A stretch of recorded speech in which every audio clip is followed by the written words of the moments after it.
आज हम डेविड के आने वाले भविष्य को देखेंगे। जैसा कि हम जानते हैं कि हमारा भविष्य हमारे वर्तमान से प्रभावित होता है। वर्तमान में लिए गए फैसले हमारे भविष्य को बदल सकते हैं। डेविड के मामले में, क्योंकि डेविड एक वैसे ही बहुत सकारात्मक आत्मा है, बहुत ही उसके अंदर वो एक उच्च स्तरीय आत्मा है, तो उसने सिर्फ अपने आप को एक ही रास्ते पे देखा। शायद इसलिए क्योंकि वो उस पॉजिटिव पाथ पर ही चलने वाला है, तो उसके मन ने उसे दो रास्ते दिखाए ही नहीं। जैसे कि हम पहले देखते आए हैं कि जब हम भविष्य देखते हैं तो भविष्य में हम कोई कार्य यदि हम नहीं करते हैं तो हमारा भविष्य क्या होगा, या कोई कार्य हम करते हैं तो हमारा भविष्य क्या होगा, इस आधार पर देखते हैं। लेकिन डेविड के मामले में ऐसा नहीं था। डेविड ने अपने आप को पॉजिटिव राह पे चलते हुए उसका भविष्य क्या होगा सिर्फ इसी नज़रिए से देखा। डेविड ने अपने आप को 100 वर्ष से भी आगे के वक्त में, शायद लगभग 150 साल आगे के वक्त में देखा। उसने कहा कि मेरा नाम एफ्राइम है, और वो एक धर्मगुरु का रोल प्ले कर रहा है। वो बहुत सारे दूसरे कैथोलिक, हिंदू, बौद्ध, मुस्लिम सब धर्मों के लोगों के साथ, जो बहुत ही उसी के समान बहुत पॉजिटिव आत्माएं हैं, उनके साथ वो एक मीटिंग कर रहा है। और बहुत कम उस ग्रुप में सिर्फ 50 लोग हैं। लेकिन जैसा कि पिछली जो उसके पास्ट लाइफ रिग्रेशन हुए थे, तो उसमें डेविड ने एक बात कही थी कि इंसानों के जो इरादे हैं, जो विचार है, वो है इन प्राकृतिक आपदाओं की वजह।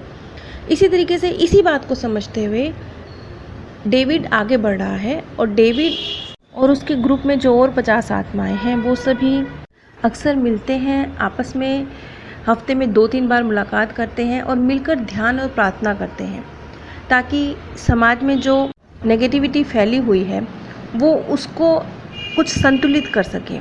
ये बहुत ही उच्च स्तरीय आत्माओं, 50 आत्माओं का ग्रुप है। यहाँ पर हमने देखा, डेविड ने पिछली बार भी लॉ ऑफ अट्रैक्शन के आधार पर बात की थी कि विचारों का असर होता है। इसी तरीके से इस बर्थ में भी वो इसी चीज़ को लेके आगे चल रहा है, और जो समाज में नेगेटिविटी फैली हुई है उसे ध्यान और प्रार्थना के माध्यम से संतुलित करने का प्रयास कर रहा है, समाप्त करने की कोशिश कर रहा है। यहाँ पर उसने फिर वही बात रिपीट करी कि ये जो नकारात्मक सोच है, जो ये ऊर्जा है, इसके परिणाम स्वरूप ही धरती पर जो भूकंप आते हैं, तूफान आते हैं, बाढ़ आती है, महामारी आती है, वो इसी की वजह से आती है। हम इन सब को काफ़ी हद तक कंट्रोल कर सकते हैं।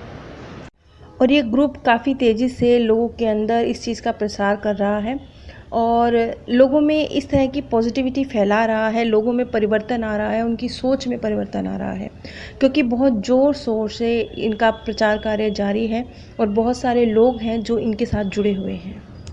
आगे डेविड ने कहा कि मेरे प्रयास रंग ला रहे हैं, और पृथ्वी के जलवायु में बहुत सकारात्मक परिवर्तन साफ देखे जा सकते हैं। शताब्दियों बाद पहली बार धरती के तापमान में गिरावट दर्ज की गई है। गर्मियाँ अब कम गर्म हैं, सर्दियाँ अब कम सर्द हैं, कैंसर के मरीज़ों की संख्या बहुत कम हो गई है। अब ये चीज़ हो सकती है क्योंकि डेविड पहले से ही इसी चीज़ में कार्य करता रहा है। जैसे कि हमने उसके पास्ट लाइफ में देखा था कि पिछली 2 कड़ियों में जो मैंने बताया था कि वो पहले भी चिकित्सक का रोल प्ले करता रहा है, और बहुत एक उच्च स्तरीय आत्मा का रोल प्ले करता रहा है।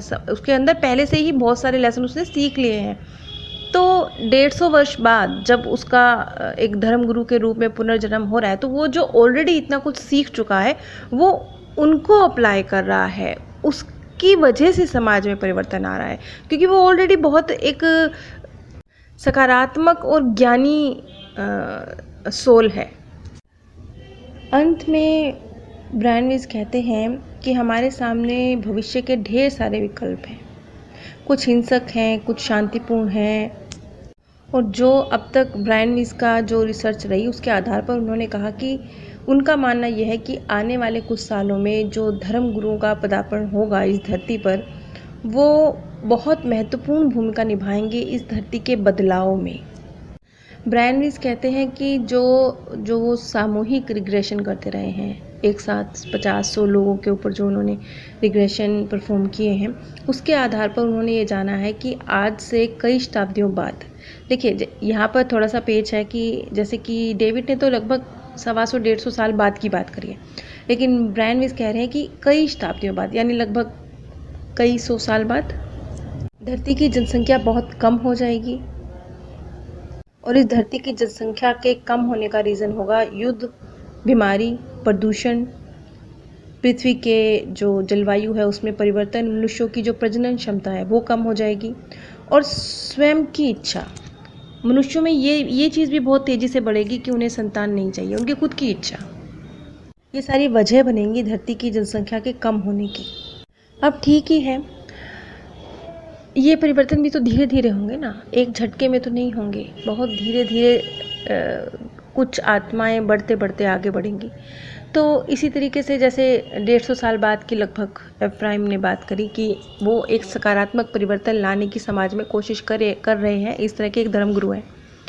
तो और कई सेशंस में जो धीरे धीरे परिवर्तन हो रहा है, क्योंकि ये जो परिवर्तन चलेगा ये शायद कई वर्षों में जाकर अपना रंग लेकर आएगा, या शायद वर्षों से भी ज़्यादा, शायद शताब्दियाँ।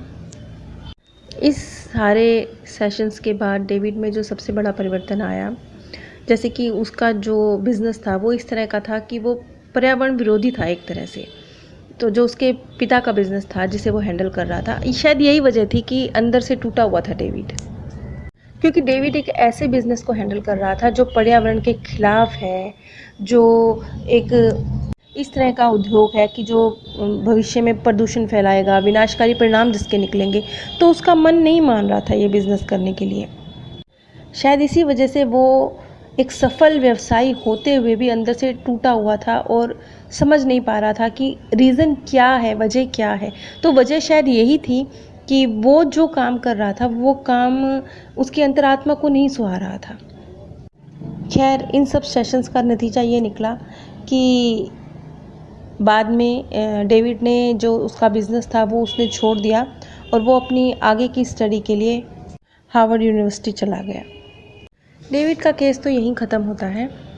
इस केस से हम समझ सकते हैं कि हमारे विचार, मतलब खुद को आप अगर सकारात्मक बनाने में सफल हो जाते हैं तो आपसे आपके आसपास के लोग और आपके आसपास के लोगों से और आगे की आसपास का आपका एनवायरनमेंट धीरे धीरे ये इसी तरीके से एक एक व्यक्ति द्वारा ये बदलाव इस दुनिया में आएगा।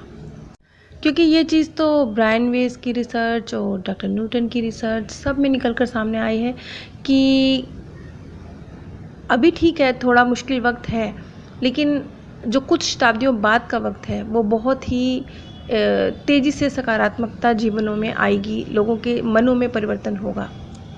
और जैसा कि यहाँ हम समझ रहे हैं कि जनसंख्या में कमी आएगी। जनसंख्या की कमी ही अपने आप में, क्योंकि जिस चीज़ की बहुतायत हो जाती है उस चीज़ की वैल्यू ख़त्म हो जाती है। जब इंसानों की बहुतायत हो गई है तो इंसानों की वैल्यू ख़त्म हो गई है।